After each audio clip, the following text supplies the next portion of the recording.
En fait, je travaille essentiellement au niveau des éleveurs, donc des agriculteurs, dans, je dirais, tous les types de projets qu'ils peuvent avoir, y compris donc la partie énergie et méthanisation. Et donc, bon, c'est à ce titre que j'interviens aujourd'hui. Et donc, bon, mon intervention en fait va se caler sur la présentation d'un cas qui est proche de la réalité, mais qui a pioché dans quelques autres projets, je dirais. Et bon, le but, c'est pas tellement les chiffres en eux-mêmes, bien qu'ils ont leur importance, bien entendu, mais c'est aussi, je dirais, le déroulement et puis surtout les questions, les interrogations que ça peut amener à poser, je dirais, dans le cadre de projets d'agriculteurs. Donc voilà. Alors, si, ça suffit, c'est bon. Donc, bon, première remarque, c'est qu'un projet de méthanisation, c'est un projet stratégique, c'est-à-dire que ça intègre la globalité de l'entreprise agricole, de l'exploitation agricole, et sur une longue durée. Donc, on verra entre autres, parce que les montants d'investissement sont élevés, et donc les enjeux financiers sont très importants. Donc, ça veut dire qu'il faut prendre en compte toutes les dimensions de l'entreprise, que ce soit technique, économique, financier, humain, etc. Bon, ensuite, là, j'ai listé un petit peu je dirais le déroulement possible d'un projet de méthanisation. Bon, pour moi, il faut commencer par se poser la question, bon, qu'est-ce que je veux, où je veux aller, etc. C'est la question de fond que l'on doit se poser lors de toute décision importante. Deuxième question, donc, c'est faire l'inventaire réaliste de son gisement. C'est vrai que là, je vais vous présenter un cas qui est basé sur, je dirais, un gisement purement agricole. C'est vrai que j'interviens plutôt dans des projets de ce type-là. Dimensionner son projet en fonction de son gisement. Dimensionner son projet, ça veut dire aussi prendre en compte tous les aspects organisationnels, humains, environnementaux, etc. Donc, éléments importants dans la réflexion. Ensuite, cadrer le fonctionnement de l'unité, c'est-à-dire travailler avec un bureau d'études, un installateur, plusieurs, etc. pour voir qu'est-ce qu'on peut retirer, je dirais, de mieux du gisement. Déterminer le coût d'investissement. Donc un élément important aussi, en passant en revue, bien entendu, tous les éléments, je dirais, chiffrables. Définir les orientations juridiques, parce que, enfin, on le verra à travers le cas, mais c'est quelque chose qui est loin d'être négligeable. Rechercher les financements. Dans les financements, il y a les financements bancaires, il y a également les subventions, et éventuellement un apport personnel. Élaborer le business plan, c'est-à-dire une fois que l'ensemble est cadré, définir précisément le projet en lui-même, le mettre en œuvre, et en assurer le fonctionnement au quotidien. En envisageant, je dirais, au départ, tous les problèmes qui peuvent se poser, parce que donc, après échange avec des gens qui ont mis des projets en place, la mise en route est quand même assez complexe assez souvent. Mais bon, on y arrive. Alors donc, comme je vous disais, les chiffres que je vous donne là, bon, je dirais c'est à prendre avec précaution, c'est basé sur quelques cas. Donc ici, dans l'exemple qu'on a, c'est un 100 kW. Donc le gisement, c'est du lisier de bovin, du fumier de bovin, du fumier de volaille, du lisier de porc et des intercultures. En fumier de volaille et lisier de porc, vous voyez, c'est une provenance extérieure, donc c'est-à-dire d'autres exploitations. Et derrière, en fait, cet exemple-là, en fait, il y a aussi un souci de résorption des excédents. C'est-à-dire, donc, ça va être un projet avec méthanisation et exportation d'une partie du digestat. Donc, plus de 50% des intrants sont issus de l'exploitation, c'est-à-dire que ça peut être intégré dans l'activité agricole. Il y a là des aspects juridiques et fiscaux qui peuvent être, on pourra en parler plus tard, mais qui ne sont pas forcément neutres en termes, entre autres, de taxes foncières et puis de contributions foncières des entreprises. Montant d'investissement, vous voyez, on a 1 070 000 €, donc on est de l'ordre du million, ce qui est loin d'être négligeable. La partie méthanisation elle-même, 810 000 €. Donc on est sur un petit 8 000 € du kilowatt installé. Il y a donc une unité de séchage du digestat pour pouvoir l'exporter, qui représente 260 000 €. Et là-dessus, donc subvention qui représente un tiers, donc 350 000 €. Donc voilà les données, le plan de financement tel qu'il ressort. Donc on retrouve les subventions, 720 000 € d'emprunt à moyen terme, une partie sur 7 ans, environ 10%. 50% sur 10 ans et un petit 300 000 € sur 15 ans. Donc ce qui nous amène à une durée moyenne de financement de presque 12 ans. Donc là, c'est sûr aussi que les aspects de durée de financement sont importants dans la mise en œuvre du projet. Autres éléments donc, concernant ce financement, Entre le moment où on fait le premier chèque lors de l'investissement et le moment où on arrive en pleine production, il se déroule un délai relativement long, d'où l'importance de prévoir un différé de financement. Bon, ici, il y a 2 ans qui sont prévus. Bon, c'est sans doute surdimensionné, mais bon, ça évite les mauvaises surprises, hein. Un hiver pluvieux, des soucis de terrassement, etc., etc. Donc ensuite, il y a la trésorerie à financer également. Donc le temps que la subvention soit totalement débloquée, bon, il se passera un certain nombre de mois. Donc mise en place d'un court terme d'attente pour ça. Il y aura à peu près 200 000 € de TVA, donc en plus du montant des investissements hors taxes. Et également donc 50 000 € d'apport personnel, entre autres pour, je dirais, prévoir un petit peu les petits soucis, enfin, les imprévus, la trésorerie, etc. supplémentaires nécessaires. Donc, ensuite, donc, la méthanisation, de mon point de vue à moi, qui suis un économiste, ben, c'est d'abord une activité économique, hein.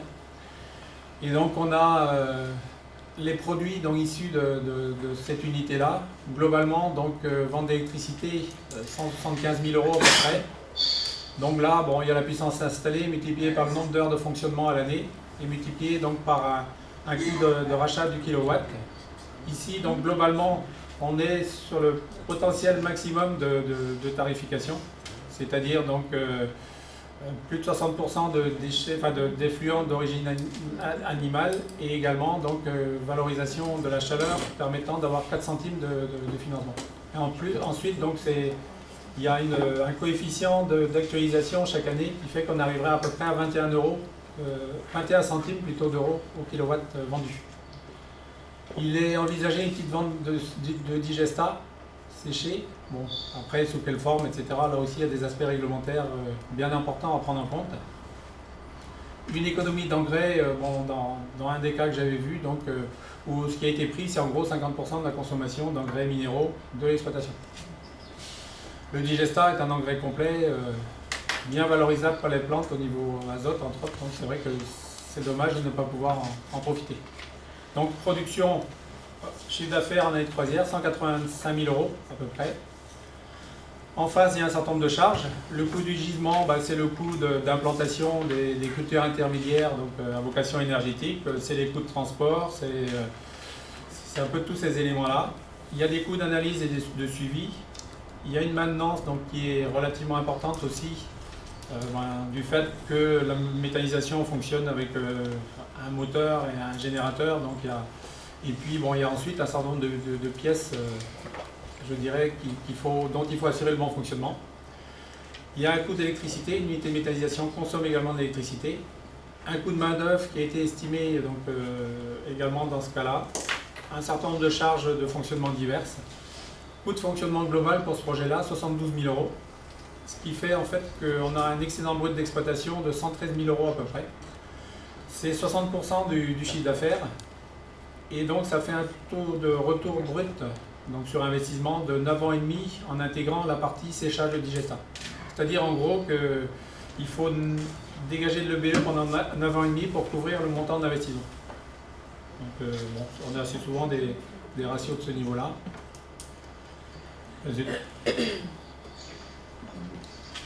Alors à partir de là, de cette EBE de 113 000 €, donc on a des annuités donc, de remboursement sur 7 ans, sur 10 ans, sur 15 ans, qui représentent pratiquement 100 000 €. Et donc ça nous fait une capacité d'autofinancement en année de croisière de 13 000 €. Et là, je dirais que c'est à chaque agriculteur de se poser la question, est-ce que le jeu en vaut la chandelle déjà d'un point de vue économique? Qu'est-ce que ça va apporter à mon entreprise de plus que ce qu'il y a déjà? Et puis, donc, est-ce que le risque est suffisamment bien maîtrisé? Sachant que là-dedans, il y a aussi effectivement une rémunération de main-d'œuvre qui est intégrée. Bon, il y a des cas où la méthanisation est intégrée avec la main-d'œuvre existante, etc.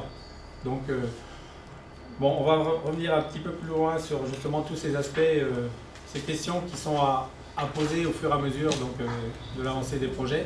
Donc ici, bon, c'est un petit graphique sur la capacité d'autofinancement, avec assez paradoxalement donc une capacité d'autofinancement un peu plus élevée la première année, mais c'est aussi parce qu'on est en différé de remboursement.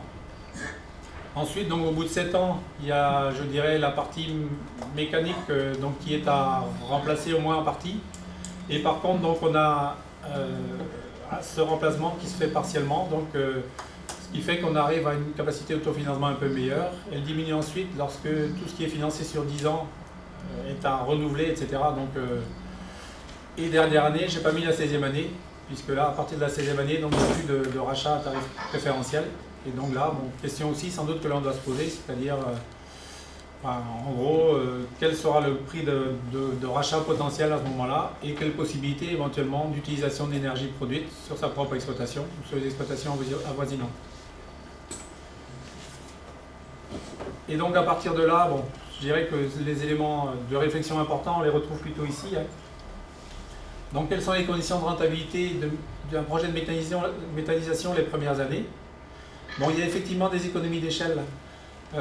Bon, actuellement, les projets de 100 kW, bon, vous avez vu le taux de subvention, bon, l'équilibre est quasiment impossible à atteindre aujourd'hui sans subvention pour la petite méthanisation.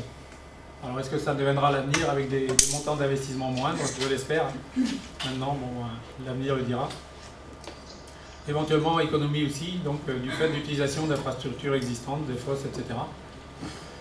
L'obtention de subventions, bien entendu, qui est un élément important aussi, à tel point que je vous ai présenté au départ le déroulement, je dirais, théorique d'un projet, mais en fait, il y a un certain nombre de projets qui se poursuivent s'il y a une possibilité de subvention, un accord de subvention, en fait, je dirais, suffisant. Il y a la question de la valorisation de la chaleur. Bon, l'idéal, c'est effectivement de pouvoir l'utiliser dans les bâtiments d'élevage pour sécher des fourrages, etc., puisque dans ce cas-là, on engendre des économies en plus des 4 centimes de rémunération de cette valorisation de la chaleur. Maintenant, ce qu'il ne faut pas oublier, c'est que cette valorisation doit se faire toute l'année.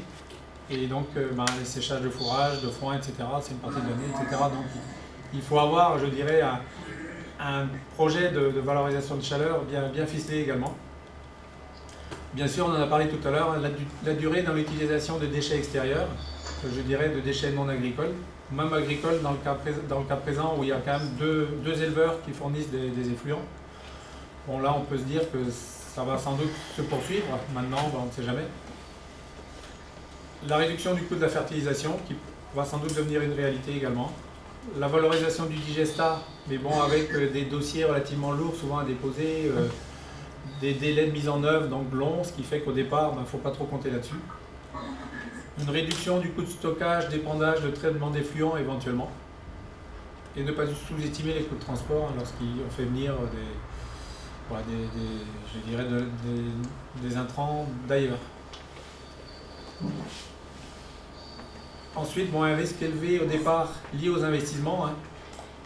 Globalement, c'est vrai que là, le cas que je présente, il est bon, 100 kg, 1 million d'euros. On est quand même fourchette haute sans doute. Hein. Mais bon, il faut savoir que c'est l'actif d'une exploitation, donc l'actif, c'est-à-dire les moyens de production d'une exploitation qui produit 1 200 000 litres, ou une exploitation de 250 truies. Donc ça veut dire que bon, c'est loin d'être négligeable. Il est difficile de rentabiliser pour le moment des projets de moins de 100 kW. Bon, j'espère que ça ne sera plus le cas dans quelques mois ou quelques années. La nécessité d'une maîtrise durable des intrants en quantité et en qualité. Il y a un risque technique aussi, c'est-à-dire atteindre le plus vite possible la pleine production. Et puis, bon, pouvoir alimenter, je dirais, le méthaniseur qui est bon, un peu comme une vache, si on peut dire, c'est-à-dire il faut une vache pour que ça produise du lait, il faut lui donner à manger. Ici, c'est pareil. Et donc, la revalorisation des tarifs de rachat qui a eu lieu ne permet pas de se passer de subvention pour le moment. Sauf pour les projets importants, je dirais, et encore. Par contre, c'est vrai que, bon, vous voyez, je mets en avant un certain nombre de points de vigilance, mais à mon avis, qui sont incontournables. Par contre, je suis persuadé aussi que sur la durée, ce projet de méthanisation a un intérêt certain, hein, du fait de l'augmentation inéluctable du prix de l'énergie. Le méthane, en fait, il peut produire de l'électricité, de la chaleur, mais c'est aussi un combustible, voire un carburant. Et donc là, bon, pour les années qui viennent, il y aura certainement des évolutions à ce niveau-là.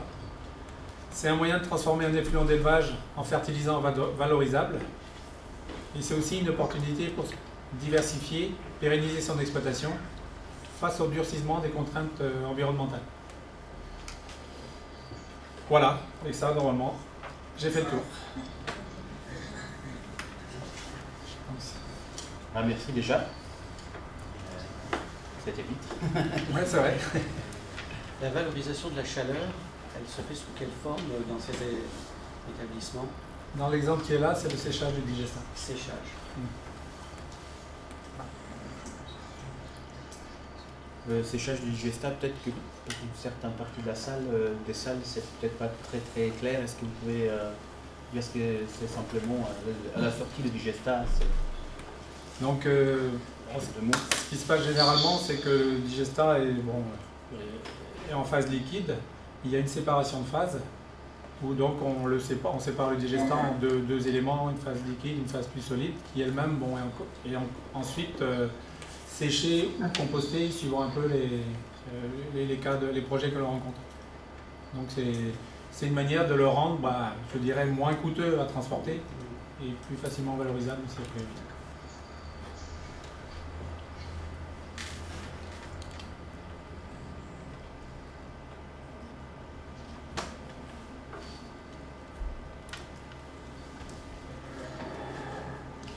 Un petit élément aussi peut-être que je n'ai pas évoqué là, mais qui a sans doute son importance dans la rentabilité aussi, c'est que la méthanisation, d'un point de vue fiscal actuellement, la méthanisation est considérée comme une activité agricole si plus de 50% des intrants qui rentrent dans la méthanisation proviennent de l'exploitation. Il y a des cas de figure où c'est différent, et à partir du moment où moins de 50% proviennent de l'exploitation principale, on se situe en fait en unité industrielle. Et donc ça veut dire aussi que cette unité industrielle sera mise donc à la taxe foncière et également donc à la contribution foncière des entreprises. Et donc, alors il y a des possibilités de réduction de ces contributions, mais bon, c'est un élément à prendre en compte aussi parce que ça peut représenter, je dirais, entre 5 et 10%, voire 15% de BE. Donc ça sera le cas s'il y a un regroupement d'agriculteurs sur un des sites, c'est ça? Ça peut être le cas, oui. Or, c'est vrai que on se rend bien compte qu'un regroupement d'effluents de plusieurs exploitations agricoles sur un même site, ça permet d'avoir des unités ayant, je dirais, une capacité de production plus importante, et donc sans doute d'avoir une unité de méthanisation plus rentable, entre guillemets. Maintenant, il y a quelques petits éléments comme ça qui sont... Alors il y a la possibilité d'exonération de la taxe foncière pendant 5 ans, etc. Donc il y a quand même un certain nombre d'éléments, mais bon, ça fait partie un petit peu des petits éléments qui sont peut-être amenés aussi à évoluer, je ne sais pas. Tout à l'heure, vous avez pris l'exemple de 33% de subvention. Est-ce que c'est une fourchette? Est-ce que c'est une moyenne, ce que vous avez mis? Je dirais que c'est une moyenne. Mais bon, c'est basé aussi sur des projets qui ont déjà eu leur accord de subvention, je dirais, l'an dernier essentiellement, voire l'année d'avant. Donc après, là aussi, ça fluctue, ça évolue. Si, intervention agence de l'eau ou pas également? Également, c'est vrai. C'est vrai, dans le cas présent, c'est le cas effectivement avec donc le traitement des effluents d'élevage également. Les derniers dossiers, c'est un peu moins que ça. Ouais. C'est vrai aussi. Donc,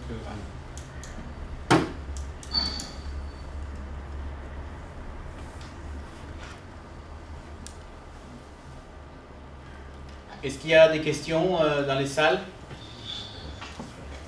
N'hésitez pas. J'ai une question par rapport au taux de financement. Est-ce que vous pensez qu'on assiste à une dramatique chute de taux sur un taux à 15 ans, on était à 2,15. Un taux à 15 ans, on était à 2,15 et on est déjà passé à 62 sur un pays à 10 ans.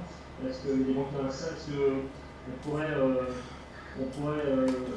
envisager un peu de financement moyen de 20-30% d'une station de méthanisation? Parce que c'est vrai qu'on sait très bien que le taux d'emprunt impacte de façon plus importante nos capacités de financement de notre BE sur notre exploitation, sur l'exploitation alimentaire. Est-ce que vous avez l'impression dans vos dossiers, est-ce que les banques du jeu en imaginant une très faible marge sur ces... souvent, c'est vrai que ça s'accroît souvent si on atteint une exploitation très saine financièrement, une banque qui ne va pas forcément. Est-ce qu'à votre avis, le futur de la méthanisation est vraiment